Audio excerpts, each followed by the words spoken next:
শনিবার পবিত্র আরাফাত ময়দানে শুরু হচ্ছে মুসলমানদের সবচেয়ে বড় ধর্মীয় জমায়েত পবিত্র হজ।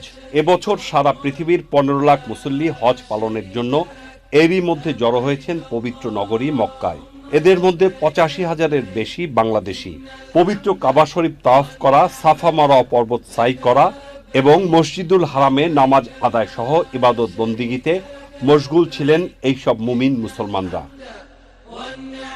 সুশৃঙ্খল এবং শান্তিপূর্ণ পরিবেশে হজ করার নিশ্চয়তা দিয়েছে সৌদি সরকার। নিয়ম অনুযায়ী আজ মসজিদুল হারামে এশার নামাজের পর হাজিদের রওনা হওয়ার কথা মিনার উদ্দেশ্যে।